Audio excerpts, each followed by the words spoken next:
الحمد لولیہ والصلاة علی نبیہ وعلی آلہ واصحابہ المتادبین بآدابہ اما بعد فاعوذ باللہ من الشیطان الرجیم بسم اللہ الرحمن الرحیم انک لعلی خلق عظیم صدق اللہ العظیم۔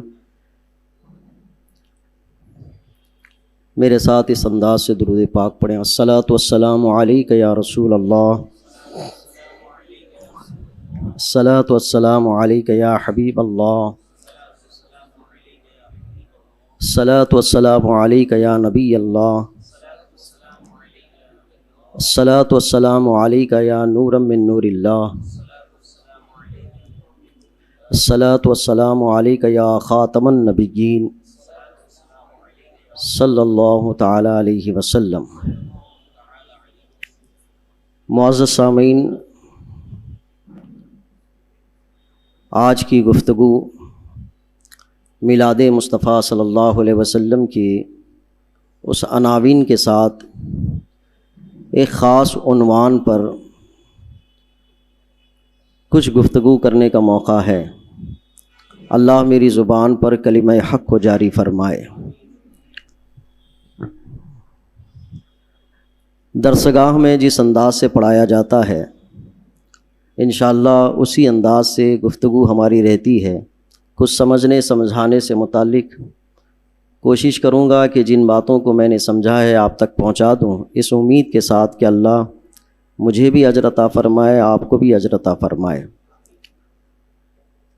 حضور کے اخلاق مبارکہ، حضور کی سیرت مبارکہ، حضور کا کردار مبارکہ، یہ ساری چیزیں انسان کے فضل و مجد کے لیے ہے۔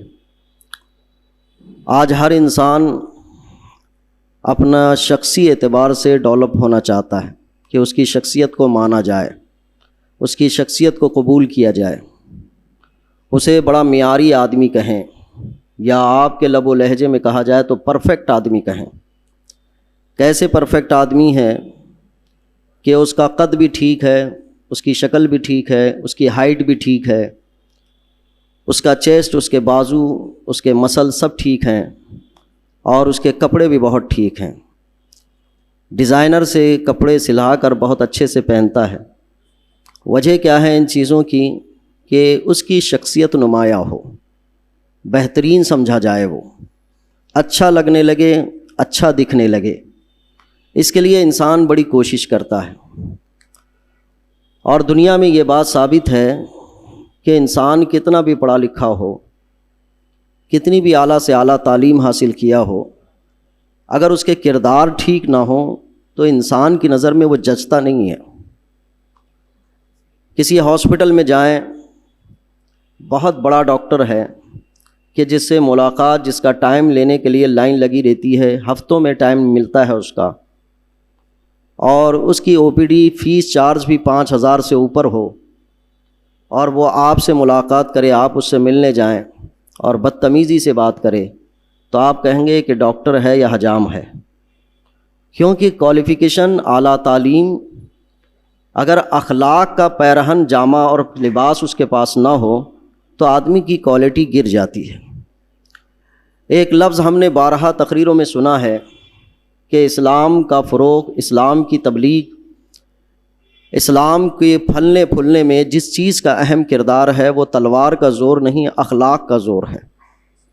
سنا ہے ہم نے، لیکن زندگیاں گزر جاتی ہیں، اخلاق کسے کہتے ہیں پتہ نہیں چل پاتا۔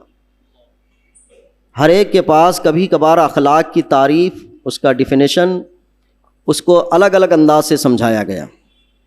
کسی نے ایک لیڈر کی تعریف کی کہ وہ بہت بااخلاق آدمی تھا، اور جب بھی کوئی دشمن اس کے ایک گال پہ مارتا تو وہ کہتا کہ میں دوسرا گال بھی پیش کر دوں گا، میرے بڑے اخلاق ہیں۔ کسی نے یہ اخلاق کی تعریف پیش کی کہ ایک گال پہ مارا جائے تو دوسرا گال پیش کرے۔ اب یہ اس کے اخلاق ہو سکتے ہیں، لیکن اخلاق کہتے ہیں کہ نہیں، یہ الگ بات ہے۔ آپ اندازہ کریں، ہر شے کے اخلاق ہوتے ہیں۔ اخلاق کی ایک تعریف ہے لفظی اعتبار سے کہ جس شے کو جہاں رکھنا ہے اس کو وہاں رکھیے، وہ اس کے اخلاق ہے۔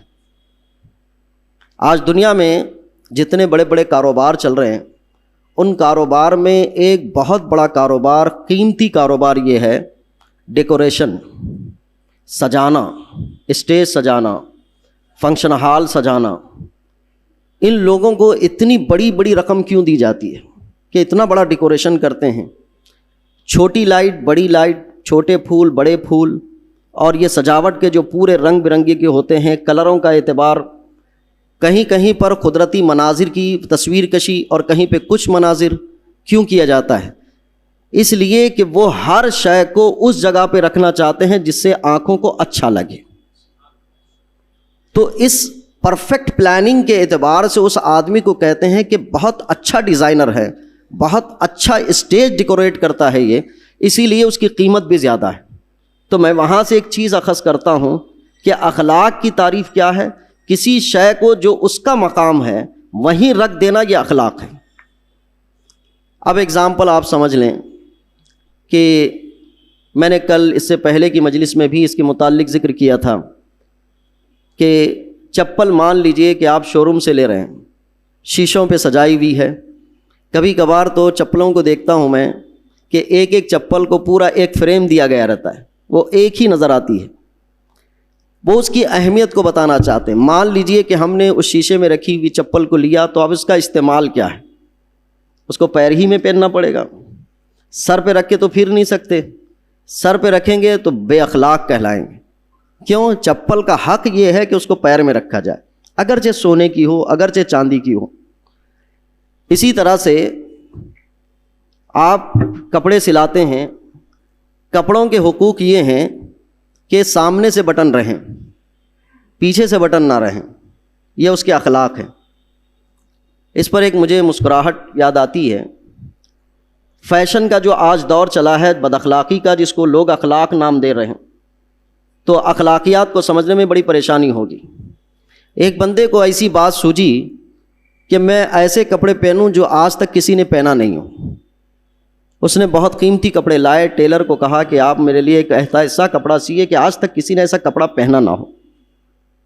ٹیلر نے کہا کہ میں جتنے ڈیزائن جانتا ہوں وہ تو سب پہنے ہوئے ہیں، میں الگ سے کوئی ایکسکیوز نہیں لا سکتا۔ دوسرے کے پاس گیا، تیسرے کے پاس گیا، چوتھے کے پاس گیا۔ اس کے لب و لہجے کو دیکھ کر ایک ٹیلر نے کہا کہ ہاں ٹھیک ہے، میں سل دوں گا، آپ کو ایسا سل دوں گا کہ آج تک کسی نے سیا نہیں ہوگا۔ تو اس نے کپڑے لیے، سلے۔ صرف ایک کام اس نے کیا کہ کالر کا منہ جو سامنے ہوتا ہے پیچھے کیا اور بٹن پیچھے لگا دیا، دے دیا، نیا ایکسکلوز اس نے لے لیا، خوش ہوا، بہت اچھا ڈیزائن، اب تک ایسا ڈیزائن نہیں آیا۔ بہت خوشی سے پہنا، نکلا راستے میں، چلنے لگا۔ چلتے چلتے ایکسیڈنٹ ہو گیا، اس کا گر گیا، بے ہوش ہوا۔ لوگ قریب آئے، دیکھنے لگے، ارے یہ کیا بندہ گر گیا؟ کسی نے کہا اس کی تو گردن پلٹ گئی ہے۔ لوگوں نے ٹھیک کرنا شروع کیا اس کو۔ آج کل ہمارے پاس ایسے اخلاق کے نمونے شروع ہوئے ہیں۔ میرے حضور کے اخلاق تو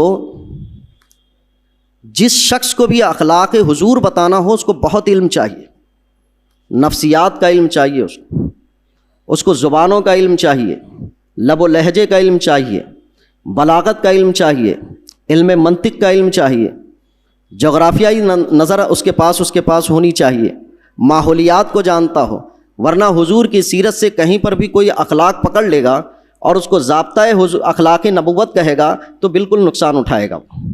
جیسے ہم نے اکثر تقریروں میں سنا ہے، میرے حضور کے اخلاق تو وہ تھے کہ جو دشمنوں کو معاف فرما دیتے تھے۔ اخلاق کا یہ اصول نہیں ہے کہ دشمنوں کو معاف کرنا۔ حضور نے دشمنوں کو معاف بھی کیا ہے، پکڑ پکڑ کے قتل بھی کیا ہے۔ اخلاق کے اصول کیا ہیں؟ اخلاق کے اصول کو میں نے جو تعریف کے طور پہ بیان کیا ہے وہ یہی ہے کہ جس شے کو جہاں رکھنا ہے آپ وہیں رکھیے، یہ اس کے اخلاق ہے۔ حضور غصہ بھی فرماتے تھے، ناراض بھی ہوتے تھے۔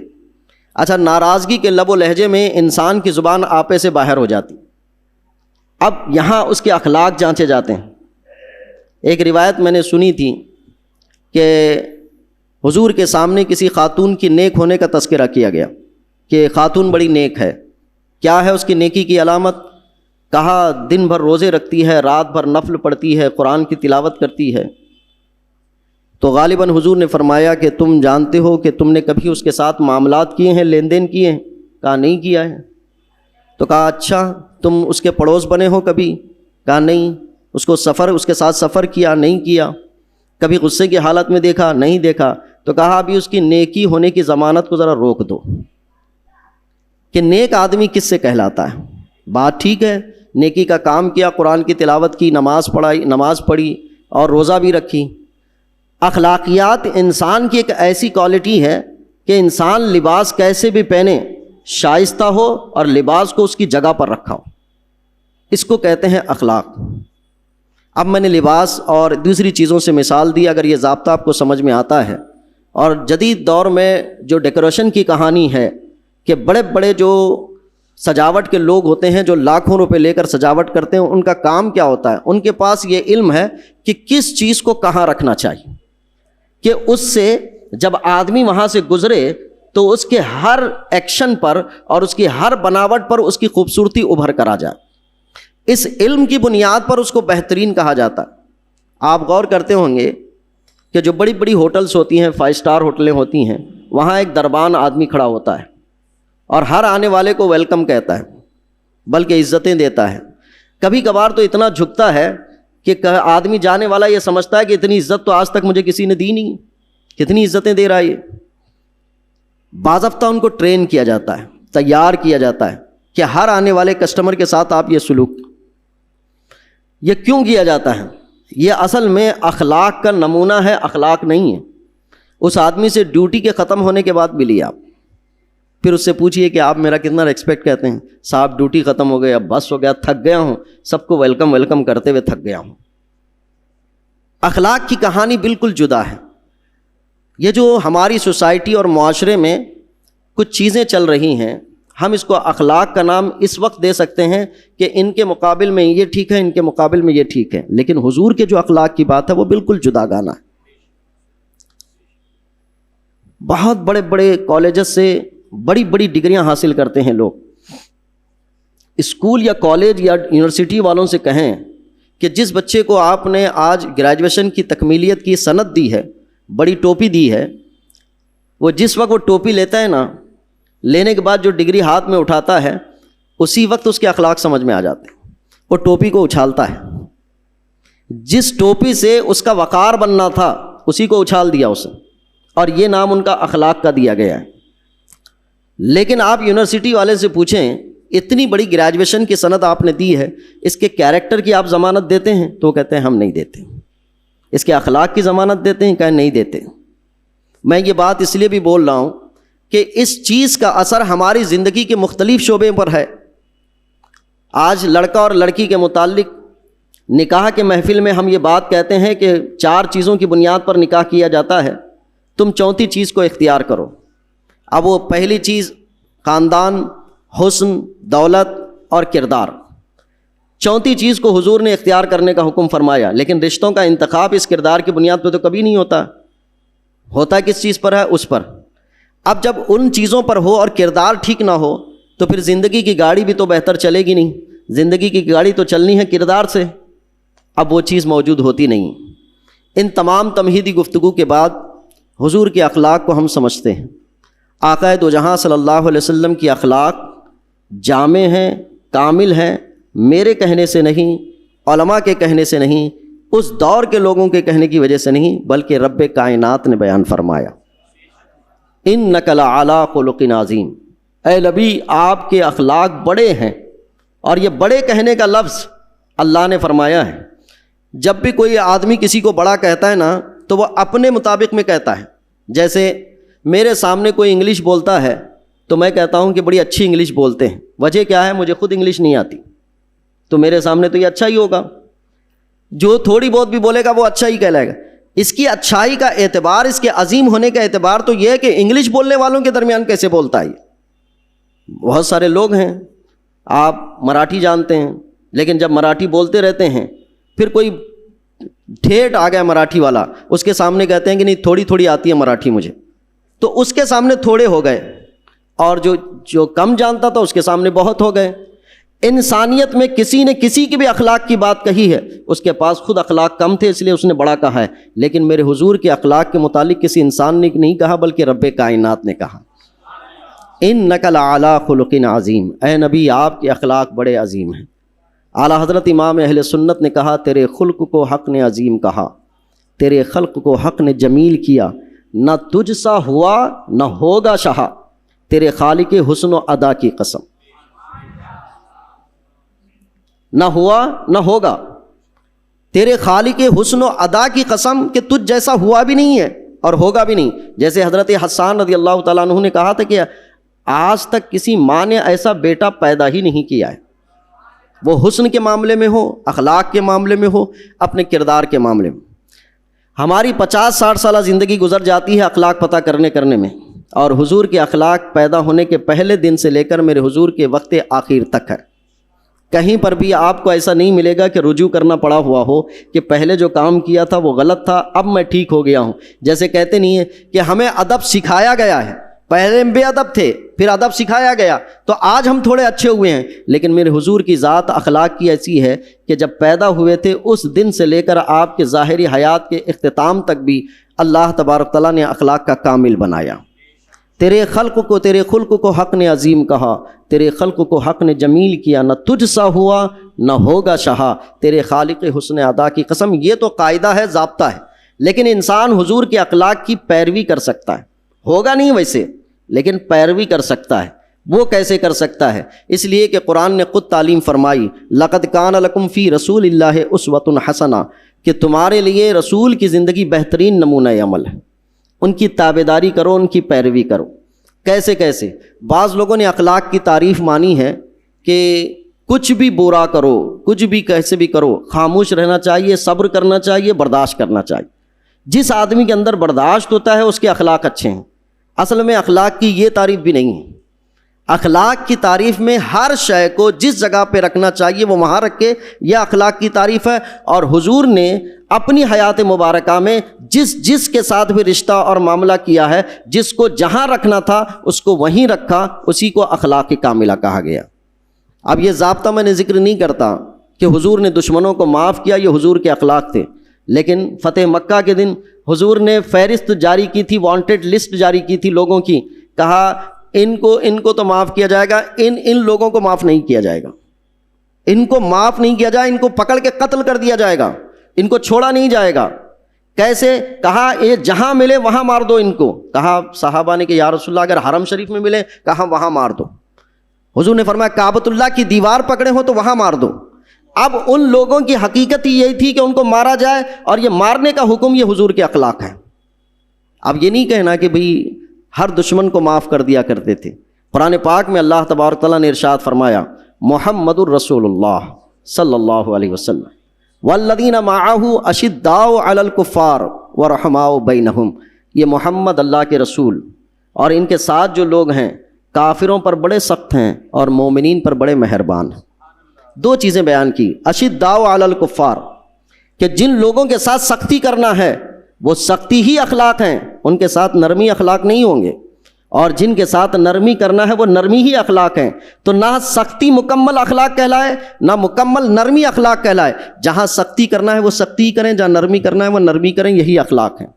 مان لیں کہ یہ ٹیبل کا یہ ڈیکولم چپکایا جا رہا ہے، لگایا جا رہا ہے، اب ایک کیل یہاں مارتا ہے آدمی، اب اس کیل کو مارنے کے لیے وہ کون سا طریقہ اختیار کرے گا؟ چھوٹی سی ہتھوڑی لے گا اور اس کو ٹھک ٹھک مارے گا، یہ اس کے اخلاق ہیں۔ نہیں، کیل کو رکھ کر محبت سے کہے گا تو اندر جا اندر جا اندر جا، یہ بد اخلاقی ہے۔ نہ اتنا بڑا پتھر لے کر آئے کہ اس کو وہیں ٹھوکے، یہ بد اخلاقی ہے۔ ہر شے کو جو اس کا طریقہ ہے وہاں رکھے، یہ اخلاق ہیں۔ میں نے اسی لیے ذکر کیا کہ کوئی ایک تھپڑ مارے تو دوسرا گال پیش کرنا یہ اخلاق نہیں ہے۔ آپ ایسے اخلاق پیش کرو کہ دوسرا تھپڑ مارنے کی نوبت نہ آئے۔ وہ کوئی اور تھا ہوگا جنہیں نے اپنے اخلاق پیش کیے ہوں گے کہ ایک تھپڑ مارنے کے بعد گال پر دوسرا گال دے دیں، یہ اخلاق کہتے ہیں۔ میرے حضور کے اخلاق یہ نہیں۔ میرے حضور نے فرمایا ہے بلا وجہ زیادتی کے ساتھ کوئی اگر آپ کو زیادتی کرتا ہے تو اس کا قصاص لو، یہ اخلاق ہے۔ آقا کریم صلی اللہ علیہ وسلم کی اخلاق کے نمونے مختلف جہات میں ملیں گے۔ میں اپنی زندگی کے عمل کے اعتبار سے کچھ اخلاق کے نمونے پیش کرتا ہوں۔ اخلاق نبوت، میرے آقا کریم صلی اللہ علیہ وسلم کی اخلاق کی فہرست پڑھتا گیا میں، قریب کئی جلدوں میں، 15 سے زیادہ جلدوں میں ایک کتاب لکھی ہوئی ہے جو حضور کے اخلاق کو بیان کرتی ہے۔ وہ کیسے کیسے اخلاق ہیں، اصول کیا ہیں میرے حضور کے؟ اصول یہ ہیں کہ سب سے پہلے میرے حضور کے اخلاق اللہ کے ساتھ کامل ہیں۔ کیسے کامل ہیں؟ آپ کو میں بتا دوں کہ مکمل نرمی بھی اخلاق نہیں ہے، مکمل سختی بھی اخلاق نہیں۔ قرآن پاک میں اللہ تبارک تعالیٰ نے ارشاد فرمایا، اے نبی اگر آپ سخت دل ہوتے تو آپ کے ارد گرد لوگ جمع نہیں ہوتے، آپ رحم دل ہیں۔ لیکن دوسرے مقام پر ارشاد فرمایا کہ آپ حدود اللہ کے حدود قائم کرنے میں پختہ ہیں، اللہ کے حدود کو قائم کرنے میں پختہ ہیں۔ آقا کریم صلی اللہ علیہ وسلم کی نرمی اور رحم دلی یہ حضور کے اخلاق، لیکن سختی بھی حضور کے اخلاق۔ آقا کریم صلی اللہ علیہ وسلم نے اپنے نواسے، غالباً امام حسن ہیں یا امام حسین ہیں، امام حسن امام حسین رضی اللہ تعالیٰ عنہ نے ایک کھجور کھا لیا، میرے حضور تیزی سے تشریف لائے اور انگلی ڈال کر اس کھجور کو باہر نکالا، اور نکال کر میرے حضور نے ارشاد فرمایا کہ یہ صدقے کے کھجور ہیں اور صدقے کے کھجور ہم میری اولاد پر حرام ہیں۔ یہ اخلاق ہیں، کیونکہ حرام لقمہ نہ جائے، یہ اخلاق ہیں۔ آپ نہیں کہتے چھوٹا بچہ ہے کھا لے گا کیا فرق پڑتا ہے، جب بڑا ہوگا سمجھا دیں گے، لیکن میرے حضور کے اخلاق ہیں کہ چھوٹے ہی میں اس کو کھانے کی عادت نہ ڈلوائی جائے۔ آج بچوں کے ساتھ رحم دلی رکھتے ہیں ہم، اگر آپ بتائیں کہ اتنی سختی کے ساتھ حضور نے انگلی ڈال کر کھجور کو نکلوایا، یہ کیوں نکلوایا؟ کہا یہ حرام ہے، یہ اندر پیٹ میں جائے گا، نقصان دے گا۔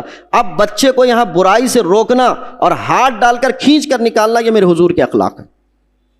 کیا ہم اس اخلاق کو اپنا سکتے ہیں؟ ہم نے تو بچوں کو کھلا چھوڑ دیا ہے، برائی کر کے وہ پوری تیار ہو جاتا ہے، برا ہو کر پورا تیار ہو جاتا ہے، جب تک بچہ کہہ کے چھوڑتے رہتے ہیں۔ جب بڑا ہو کر برائی کی عادت پڑ جاتی ہے تب اب اس کو ٹھیک کرنے جاتے ہیں، جب تو وہ مضبوط ہو چکا ہوتا ہے۔ تو کیسے برائی سے روکنا؟ سب سے زیادہ اللہ تعالیٰ کے حقوق میرے حضور کے ہیں، جہاں جو چیز کرنی ہے۔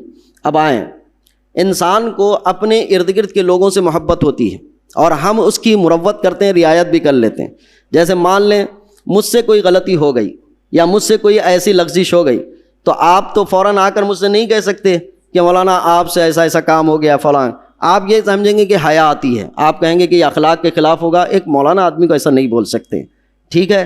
اب یہ اخلاق میں آتا ہے کہ نہیں؟ دیکھیں آپ، آقا دو جہاں صلی اللہ علیہ وسلم جب مکۃ المکرمہ میں کفار کو روک رہے تھے اس چیز سے کہ آپ اس معبودان باطل کی عبادت نہ کریں، تو کفار بڑے پریشان تھے، اور حضور کفالت میں تھے اپنے چچا ابو طالب کے۔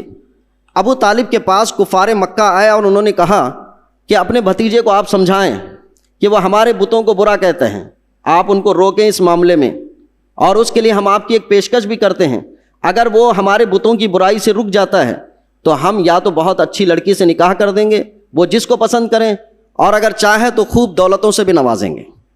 آپ اندازہ کریں اس وقت میرے حضور کی کیفیت مبارکہ کیا تھی۔ میرے حضور کی کیفیت یہ تھی کہ والد صاحب کا انتقال آپ کی پیدائش سے پہلے ہو چکا، والدہ بھی 7 سال کی عمر میں انتقال کر چکی رضی اللہ تعالیٰ عنہما، اور دادا تو پہلے ہی انتقال کر چکے تھے۔ اب حضور کی جو دیکھ بھال ہے وہ ابو طالب کے ہاتھ میں ہے، اور ابو طالب حضور سے بڑی محبت کرتے ہیں بحیثیت بھتیجا، بہت محبت کرتے ہیں، اور حضور بھی احترام فرماتے ہیں۔ اب یہ احترام کی کیفیت چل رہی ہے، اور کل حضور کی جو دیکھ بھال اور پس پشت رہنمائی کرنے والے ہیں وہ چچا ہیں، اور چچا حضور کو بلاتے ہیں اور یہ بات ذکر کرتے ہیں کہ بیٹا اہل قریش آئے تھے اور مکہ والے روسا آئے تھے، اور انہوں نے تمہارے متعلق یہ بات کہی ہے کہ بتوں کو برا بلا کہنا چھوڑ دو، اس کے بدلے وہ تمہیں بڑی قیمت دینے کے لیے تیار ہیں۔ اب تو بات کیسی ہوتی ہے کہ گھر میں بڑے ابا ہم سے کچھ کہیں، ہمارے چچا کچھ کہیں، تو پھر ہم نرم دل ہو جاتے ہیں کہ ابا بول رہے ہیں، بڑے ابا بول رہے ہیں تو خاموش ہو جانا چاہیے، اب انہیں پہ ڈیپینڈ رکھتا ہوں میں کچھ نہیں کرتا۔ اب یہاں حقوق تھے اللہ سے متعلق، اللہ سے متعلق حقوق یہ تھے کہ بندہ اللہ سے تعلق کس انداز سے رکھتا ہے۔ میرے آقا کریم صلی اللہ علیہ وسلم کے اس وقت اخلاق کے جامعیت کو دیکھیں۔ میرے حضور ارشاد فرماتے ہیں چچا میں اس دعوت و تبلیغ سے تو رکنے والا نہیں، اس سے تو نہیں رکنے والا، یا تو میری جان چلی جائے یا پھر اللہ اس دین کو غالب فرما دے۔ یا اس دین کو غالب فرما دے۔ اگر وہ لوگ میرے ہاتھ میں چاند سورج بھی لا کر رکھ دیں گے تو میں اس دعوت و تبلیغ سے پیچھے ہٹنے والا نہیں۔ اگر حضور یہ فرماتے کہ ہاں دیکھ لیتے ہیں، تھوڑے دن رعایت کر لیتے ہیں، تو پھر یہاں اخلاق نہیں ہوتے، کیونکہ اللہ کے ساتھ اخلاق رکھنے ہیں۔ بہت جامعیت ہے حضور۔ نہ صرف وہ غصے کی حالت میں انسان جانچا جاتا ہے کیسے اخلاق ہوتے ہیں، یہ آپ کے لیے بھی ہے، ہمارے لیے بھی ہے۔ آج ہماری زندگی بڑی پروٹوکول والی ہو گئی، کہ اتنی پروٹوکول ہو گئی ہے کہ اسلام کی دعوت و تبلیغ کرتے ہیں تو اللہ عزتوں سے نوازتا ہے، حضور کی گفتگو اپنی زبان مبارک سے نکلتی ہے تو اللہ عزتوں سے نوازتا ہے، لوگوں کے دلوں میں محبت ڈال دیتا ہے، یہ لازمی بات ہے۔ میری عادت تھی کہ میں تقریر کر کے فوراً نکل جاتا، تو کئی صاحب اعتراض کرتے تھے کہ آپ سے لوگ ملنا چاہتے ہیں، مصافحہ کرنا چاہتے ہیں۔ تو میں نے ایک بات کہی تھی کہ میں تقریر میں جو بات کہتا ہوں میری عادت ہے اس کو سنیں، مجھ کو نہ لیں۔ تو ایک صاحب نے کہا کہ عجیب آدمی ہیں، عطر بھی بیچتے ہیں اور یہ کہتے ہیں کہ خوشبو بھی نہ آئے۔ آپ حضور کی بات کہتے ہیں، جب حضور کی بات کہتے ہیں تو خوشبو آئے گی، اور خوشبو آئے گی تو لوگ خوشبو کی طرف آئیں گے بھی، آپ منع نہیں کر سکتے، روک نہیں سکتے آپ۔ بات یہ ہے کہ آقا دو جہاں صلی اللہ علیہ وسلم غصے کی حالت میں بھی وہی بات کہتے ہیں جو اس کا حق بنتا ہے۔ نبی کریم صلی اللہ علیہ وسلم مال غنیمت تقسیم فرما رہے ہیں، اور مال غنیمت تقسیم فرمانے کے وقت میں ایک یمنی چادر آپ کے کاندھے پر تھی، ایک دیہاتی آرابی ہے بالکل، جسے آداب بزرگاں سے واقفیت نہیں، آداب رسالت مآب صلی اللہ علیہ وسلم سے بھی واقفیت نہیں ہے، وہ آتا ہے اور مال غنیمت کی تقسیم میں وہ چادر بہت اچھی لگتی ہے، وہ چادر حضور کے کاندھے مبارک سے کھینچ لیتا ہے، اتنی تیزی سے کھینچتا ہے کہ حضور کی گردن پر حرکت آتی ہے اور یہاں سے تھوڑے سے نشانات پڑ جاتے ہیں۔ آپ بتائیں کہ یہ تو بڑی بد اخلاقی ہے، آپ کسی کوئی موبائل چھین لے، آپ سے کوئی ہاتھ چھین لے تو آدمی کیا کہے گا، یہ یار بد اخلاق آدمی ہے۔ اب اس بد اخلاقی کی کہانی کیا بنتی ہے کہ آدمی کم سے کم لہجہ یہ استعمال کرتا ہے کہ اس کو برا بھلا دو جملے بولتا ہے۔ میرے حضور کے اس وقت کلمات مبارکہ دیکھیں، میرے حضور فرماتے ہیں میں تقسیم کر رہا ہوں، میں نے اپنے لیے کچھ نہیں رکھا ہے، تھوڑا صبر کر لیتے، مانگ لیتے تو تمہیں دے دیتا۔ کیسے اخلاق، غصے کی حالت ہے، یہ کیفیت ہے۔ آپ وہ اخلاق دیکھیں۔ حج کی فرضیت ہو گئی، ایک صحابی رسول حضرت اقرع بن حابس کہتے ہیں یا رسول اللہ صلی اللہ علیہ وسلم، کیا مسلمانوں پہ ہر سال حج فرض ہے؟ حضور کی عادت کریمہ تھی، کئی مرتبہ حضور نے سمجھایا تھا کہ پچھلے نبی کی امتوں نے زیادہ سوالات کر کر اپنے اوپر مشکلات بڑھا لیے ہیں، اور یہاں سوالات کرنے کی کیفیت حضرت اقرع بن حابس سے تھی۔ وہ عرض کرتے ہیں کہ یا رسول اللہ کیا مسلمانوں پہ ہر سال حج فرض ہے؟ تو حضور کے چہرے کا رنگ بدل گیا، پھر پوچھا کیا ہر سال مسلمانوں پر حج فرض ہے؟ پھر رنگ بدل گیا، پھر پوچھا کیا مسلمانوں پر ہر سال حج فرض ہے؟ میرے حضور نے خاموشی اختیار فرمائی، بعد میں ارشاد فرمایا کہ اگر میں ہاں کہہ دیتا تو حج فرض ہو جاتا۔ اب یہ بات ہے کہ ہمارے لب و لہجے ہوتے، کیا بات ہے بار بار میں تم سے بول رہا ہوں کہ یہ سب پوچھا نہیں جائے گا، جب تک میں نہ بتاؤں تم پوچھتے کیوں ہو؟ میرے حضور نے وہ لفظ نکالے، کہا کہ اگر میں ہاں کہہ دیتا تو حج فرض ہو جاتا۔ پھر اس کے بعد ارشاد فرمایا کہ پچھلی امتوں نے اپنے انبیاء سے سوال کر کر کر کے اپنے اوپر شریعت کو لازم کر دیا، تم دوبارہ ایسا مت کرنا۔ خوشی کی حالت میں انسان بڑے بڑے وعدے کرتا ہے۔ ہم نے اہل علم کی کتابوں میں لکھا ہوا ہے، غصے کی حالت میں کہی ہوئی بات اور خوشی کی حالت میں کہی ہوئی بات کو زیادہ اعتبار میں مت لانا۔ کیوں؟ جب آدمی بہت زیادہ خوش ہوتا ہے، محبت کے دعوے کرتا ہے تو کہتا ہے میں تمہارے لیے چاند تارے توڑ لاؤں گا۔ حالت اتنی ہوتی ہے کہ گھر سے باہر سے جا کے امرود نہیں لا سکتا، لیکن دعوے بڑے بڑے کر دیتا ہے، تو میں تمہارے لیے چاند تارے توڑ لے آؤں گا، تو سورج کو لے آؤں گا، فلاں لے آؤں گا، خوشی کی حالت میں۔ تو اہل علم کہتے ہیں خوشی کی حالت میں کہی ہوئی بات اور غصے کی حالت میں کہی ہوئی بات کو زیادہ اعتبار میں مت لینا۔ لیکن میرے حضور کی عادت کریمہ اخلاق ایسے ہیں، غصے کی حالت میں بھی کہے گئے ہیں اور خوشی کی حالت میں، دونوں اعتبار کے لائق ہیں۔ آپ غصہ ہوں، ناراض ہوں، کسی بھی حالت میں ہوں، وہ سارے کے سارے اخلاق ہیں۔ آقا کریم صلی اللہ علیہ وسلم خود ارشاد فرماتے ہیں میں جس حالت میں بھی ہوں میری زبان سے وہی نکلتا ہے جو اللہ فرماتا ہے۔ وما ينطق عن الهوى ان هو الا وحی یوحی۔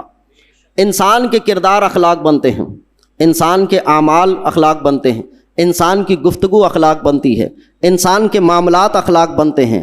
آقا کریم صلی اللہ علیہ وسلم کی اخلاق کی جامعیت یہ تھی کہ جو حضور کے ساتھ رشتے میں رہتے تھے ہر کوئی یہ سمجھتا تھا کہ حضور مجھ سے بڑی محبت فرماتے ہیں. یہ صفت تو آپ لا نہیں پاؤ گے. کہاں سے لاؤ گے اسے کہ ہر آدمی جو حضور سے جڑا ہوا وہ یہ کہے کہ مجھ سے حضور محبت زیادہ کرتے. ازواج مطہرات تھی حضور کی 9 ازواج مطہرات, سب کی کیفیت یہ کہ حضور مجھ سے زیادہ محبت کرتے ہیں, حضور مجھ سے زیادہ محبت کرتے ہیں. میں نے بہت ساری چیزوں کو پڑھنے کے بعد میں نے یہ دیکھا کہ حضور کی سیرت مبارکہ میں وہ اخلاق کے کون سے نسخے ہیں جس کیفیت کو استعمال کرنے کے بعد ہر انسان کا دل کشید ہوتا ہے, کھینچا چلا آتا ہے, وہ کیا ہیں. تو ایک پہلو مجھے سمجھ میں آیا کہ حضور کسی کی برائی کو نہیں اٹھاتے تھے, اس کی اچھائی کو اٹھاتے تھے. برائی کو دباتے تھے, اچھائی کو اٹھاتے تھے. آپ صحابہ کرام میں القابات دیکھو. حضرت ابو بکر صدیق رضی اللہ تعالیٰ عنہ کو صدیق کا لقب دیا, حضرت عمر فاروق رضی اللہ تعالیٰ عنہ کو فاروق کا لقب دیا, حضرت عثمان کو غنی کا لقب دیا, حضرت مولا علی کو حیدر کرار بلکہ ذوالفقار سیف اللہ کا لقب دیا, یعنی مولا علی یعنی مولا کا لفظ استعمال فرمایا. خالد ابن ولید رضی اللہ تعالیٰ عنہ کو سیف اللہ کہا. حضرت عبید اللہ کو, عبید الرحمن کو آقا کریم صلی اللہ علیہ وسلم نے امین امت کہا کہ میری امت کے امین ہیں. حضرت خزیمہ کو کہا, حضرت خزیمہ یہ رازدار نبی تھے, حضور کے راز کو جانتے تھے. حضرت حذیفہ کو کہا ایک کی گواہی 2 کے برابر ہے. کیسی کیسی فضیلتیں حضور نے بیان فرمائی تھی. حضرت سعد ابن ابی وقاص رضی اللہ تعالیٰ عنہ کے لیے کہا کہ میرے ماں باپ تم پر قربان, ایسا تیر چلائے جاؤ. ہر ایک کی صفت کو اٹھایا حضور نے, جو کمیاں رہتی تھی وہ دباتے تھے. تو ان صفتوں کو ذکر کرنے کے بعد وہ صحابی کہتے تھے کہ حضور مجھ سے بڑی محبت فرماتے ہیں, مجھے اچھے القابات سے یاد کرتے ہیں, مجھے اچھی گفتگو سے یاد کرتے ہیں. حضرت ابو ذر غفاری رضی اللہ تعالیٰ عنہ, ایک مرتبہ بلال حبشی رضی اللہ تعالیٰ عنہ کو کہا دیا کہ تم کالی ماں کے بیٹے ہو. یہ بات کہی. اب آپ اندازہ کریں کہ اس کا رد عمل کیا ہونا چاہیے, اس کا جواب کیا ہونا چاہیے. آپ حضرت بلال حبشی کے دل کو ناگوار گزرا, حضور کی بارگاہ میں آئے, عرض گزار ہوئے یا رسول اللہ صلی اللہ علیہ وسلم, ابو ذر نے مجھے کالی ماں کا بیٹا کہا ہے. حضور بڑے ناراض ہوئے, چہرے پر ناراضگی کے آثار نمودار تھے. حضور نے ارشاد فرمایا ابو ذر کو بلاؤ اور ان سے کہو کہ وہ مجھے بھی آ کر کالی ماں کا بیٹا کہیں, کیونکہ حضور نے جس سے دودھ پیا ہے ان میں سے ایک خاتون ہے جن کا رنگ سولا تھا. تو حضور نے کہا کہ میں ان کا بیٹا ہوں, وہ مجھے بھی آ کر کہیں. آپ اندازہ نہیں کر سکتے کہ نفسیات کا یہ کون سا عظیم پہلو ہے. حضرت بلال حبشی رضی اللہ تعالیٰ عنہ رنگ کے اعتبار سے کالے ہیں, اور کوئی تحقیر کے اعتبار سے اگر کالا کہہ دے تو دل پر کیا اثر پڑتا ہے. اور اپنے ماتحت لوگوں کے دل کی آزاری کو چھپانے کے لیے جو حضور نے اخلاق پیش فرمائے, وہ یہ نہیں کہا کہ آؤ ثابت کرو کہ کالی ماں کے بیٹے کو سے اور چند لوگ نہیں ہیں کیا, یہ بھی کالا یہ بھی کالا, ان کو کیوں نہیں کہہ دیتے. بلکہ حضور نے ان کی جتنی دل آزاری ہوئی تھی ان کے دل کو اتنا اٹھایا اور یہ کہا کہ وہ مجھے آ کر کہیں کہ میں بھی کالی ماں کا بیٹا ہوں, اور یہ جرأت نہیں کر سکتے ابو ذر غفاری. تو کتنا بڑا احساس اٹھایا. علم نفسیات کے جو عالم ہوں گے نا, اس واقعے کو بتائیں گے کہ نفسیاتی اعتبار سے, ایک نفسی اعتبار سے آدمی کتنا نیچے اتر جاتا ہے, اور جتنا نیچے اترتا ہے اس کو اتنا اوپر اٹھا دینا, یہ حضور کے اخلاق کی جامعیت ہے. حضور کسی سے بھی تشبیہ دے سکتے تھے, لیکن حضرت بلال حبشی کی کیفیت بہت نیچے آ گئی تھی, بہت مایوس سے ہو رہے تھے. حضور نے اپنے سے تشبیہ دیتے ہوئے کہا کہ مجھے بھی آ کے کہیں. تو حضور کی ایسے کہنے سے حضرت بلال گھبرا گئے کہ یا رسول اللہ آپ کو کیسے کہیں گے, یعنی اتنا اٹھ گئے. اور حضرت ابو ذر غفاری کہتے ہیں کہ جب سے بلال میں نے تمہیں کالی ماں کا بیٹا کہا ہے اور حضور نے مجھے ڈانٹا ہے, آپ اندازہ نہیں کر سکتے کہ تمہارے سامنے آنے میں شرم آتی ہے مجھے. اب یہ تو بات تھی کہ نیچے والوں کے ساتھ کیا, اب آئیں اوپر والوں کے ساتھ کیا ہے اخلاق میں. آقا دو جہاں صلی اللہ علیہ وسلم اسلام کی دعوت و تبلیغ فرما رہے ہیں, اسلام کی دعوت و تبلیغ فرما رہے ہیں, اور کچھ قریش یا بڑے بڑے سردار لوگ تھے, اور سردار والے لوگ جو موجود ہیں ان کو اسلام کی طرف بلا رہے ہیں. اور ایک صحابی ہیں, نابینا ہیں, وہ حضور سے کچھ پوچھنے کے لیے آئے ہیں کہ یا رسول اللہ صلی اللہ علیہ وسلم مجھے یہ بات بتا دیں. اور حضور توجہ نہیں فرما رہے ان کی طرف, اور ان سرداروں کی طرف توجہ فرما رہے ہیں. حضور کی عادت کریمہ تھی کہ اگر سردار ایمان لے آئیں گے تو پورا قبیلہ ایمان لے آئے گا, تو آپ توجہ زیادہ مبذول فرمائے تھے وہاں پہ. تو جیسے ہی توجہ زیادہ مبذول فرمائے, اور یہ صحابی جو نابینا تھے حضور سے کچھ پوچھنے آئے ہوئے تھے, تو حضور نے فرمایا, تو حضور ان کی طرف توجہ نہیں فرما رہے تھے. قرآن کی آیت نازل ہوئی, عبس وتولی ان جاءہ الاعمی وما یدریک لعلہ یزکی او یذکر فتنفعہ الذکری اما من استغنی، کہا کہ مناسب نہیں ہے کہ جو تمہارے پاس دین سیکھنے آ رہا ہے اس سے روگردانی کرو، اور جو لوگ دین سیکھنے سے بے نیاز ہیں ان کی طرف توجہ دوں۔ اللہ نے جب یہ ذکر فرمایا، اب حضور کے اخلاق دیکھیے۔ کبھی ہوتا ہے ہمارے ساتھ ایسی چیز میں کہ ہم کسی کے ساتھ معاملات کرتے ہیں، ہماری شکایت بڑوں سے کر دی جاتی ہے، تو جب بڑوں سے شکایت کر دی جاتی ہے تو ہم کیا کہتے ہیں؟ دیکھ لوں گا بیٹا تیرے کو، تیری وجہ سے میرے وہاں حضرت کے سامنے شرمندہ ہونا پڑا مجھے، اب تیرے کو دیکھ لوں۔ اب زندگی بھر اس کے ساتھ وہی اخلاق اپناتا ہے کہ اس کو برا کیسے جانے۔ لیکن میرے حضور کے اخلاق دیکھیں۔ میرے حضور ان صحابی کو کہتے ہیں کہ تم تشریف لائے ہو، اللہ نے تمہارے معاملے میں مجھے ڈانٹی دی، اور جب جب تمہیں دیکھتا ہوں تو اللہ کی طرف سے جو مجھے ڈانٹی ملی ہے وہ یاد آتی ہے۔ تو حضور ان کے ساتھ اور جامعیت کے ساتھ پیش آتے ہیں۔ یہ میرے حضور کے اخلاق ہیں۔ بڑے پروٹوکول والی زندگی ہے ہماری، اخلاقیات بہت ہیں، اتنی دور دور تک ہیں۔ ہم صرف ایک دوسرے کو من ترا حاجی بگویم تو مرا حاجی بگو، تو مجھے بااخلاق بول میں تیرے کو بااخلاق بولتا ہوں، تو مجھے حاجی بول میں تجھے حاجی بولتا ہوں، دونوں نے حجی نہیں کیا ہے۔ بس یہ چلی ہوئی ہماری زندگی۔ حضور کے اخلاق کی کہانی تو بتا نہیں سکتے آپ۔ غضب کی کہانی کیسے تھی؟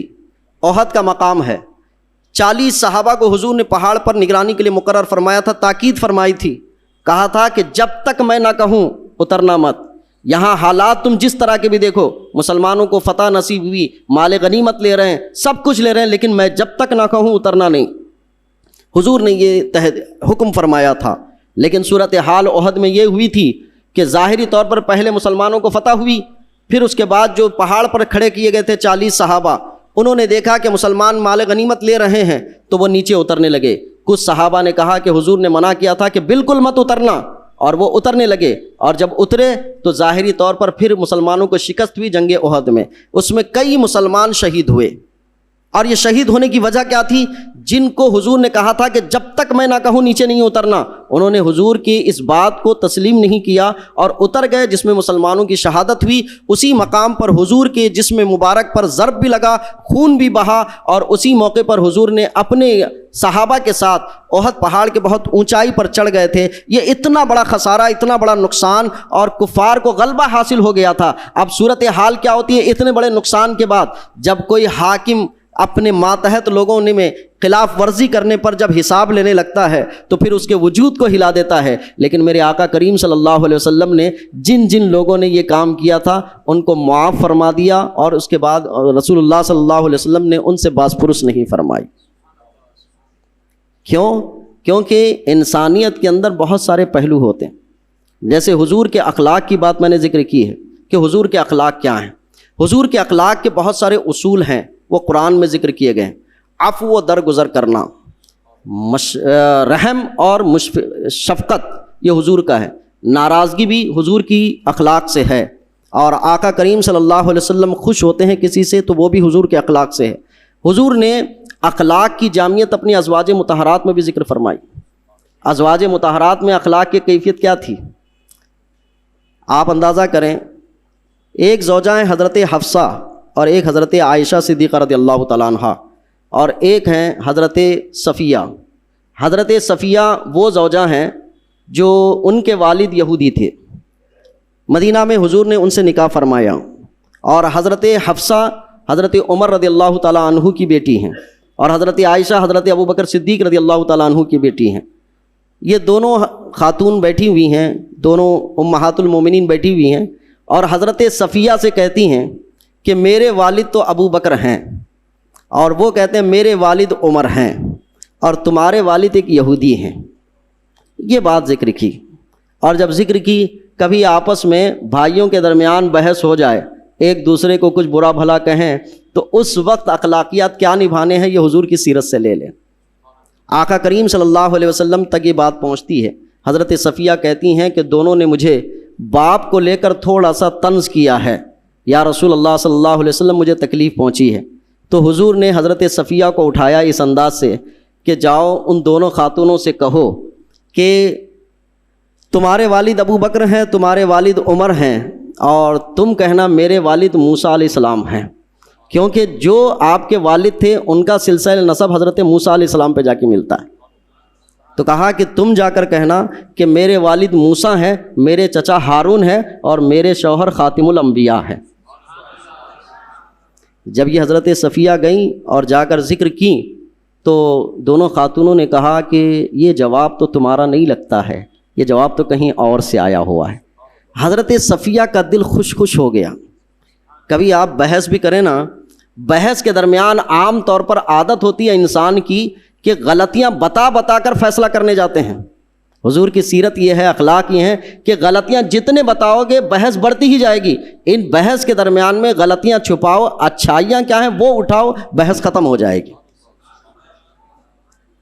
آپ کو اندازہ ہے ایک مولانا نے گفتگو میں بڑے انداز میں گفتگو کی، ایک سامنے بھی مولانا تھے، انہوں نے کہا کہ آپ نے یہ غلطی کی، پھر اس کے بعد کہا جا چھوڑ دیا حافظ قرآن سمجھ کر۔